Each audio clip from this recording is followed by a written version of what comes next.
The way they lost game one of a couple different playoff series last year in the bubble against Portland and Houston. Long shot, 2, no, and a foul, and down goes Crowder. And that's 2 on Crowder, too. One of the better wing defenders for Monty Williams and this Phoenix Suns. Crowding Anthony Davis a little bit, has his hand in there. Smart move there by Davis. And you're wondering if the ball jammed finger. Oh, maybe it was the follow through by Anthony Davis that kind of hit him below the belt a little bit. Look at the follow through of Anthony Davis' foot. Now I'm wondering if the officials are going to take a look at this. Look at the follow through. Yep, right there. Right there. Right. Yikes.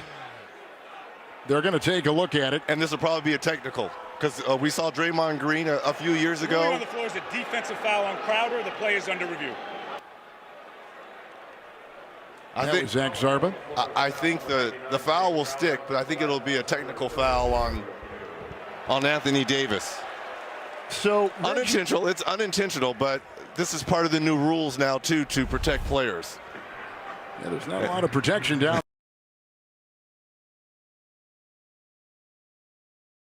Occasionally would have that wild kick that would go out when you shot, but a lot of guys did. But I mean, yeah.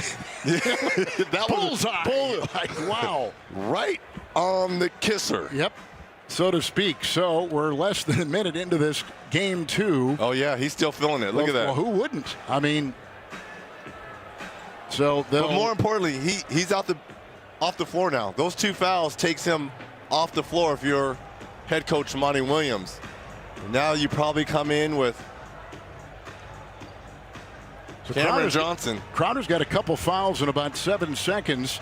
And the other thing that was evident there in the first less than a minute is that Paul, who only had 1 turnover for the Suns in game 1, already has matched that total. So an early turnover by Chris. A couple nice defensive plays by the Lakers, which they, of course, that was established by Frank Vogel. I mean, the number one thing on his list, Reggie, when he took over last year, is to establish a defensive identity, and they're the number 1 rated defensive team in the NBA coming into the playoffs.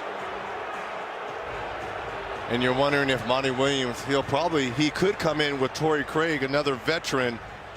We talked about Cameron Johnson, but he's only in his 2nd year, and he's the normal rotation guy. But do you normally bring him in this early off the bench?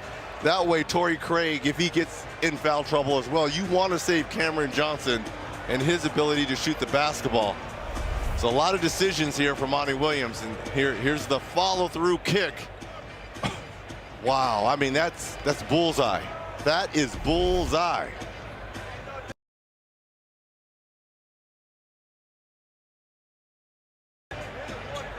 Here's the thing. They wouldn't throw him for something like that, would they? Well, I mean, because this is taking an awful long time for a technical foul. They're on the headset. They are conferring with the command center in Secaucus, New Jersey.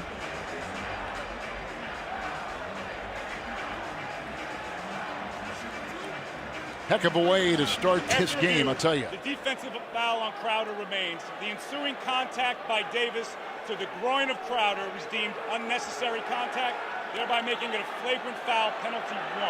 There'll be 2 free throws for Davis, and then 2 free throws in the ball for Phoenix. Flagrant 1.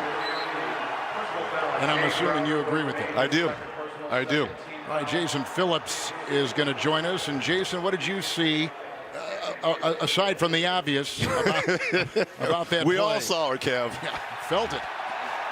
Yeah, Kev, so the officials, just after reviewing that, felt like that it was unnecessary contact, which is the standard for a flagrant foul, penalty 1.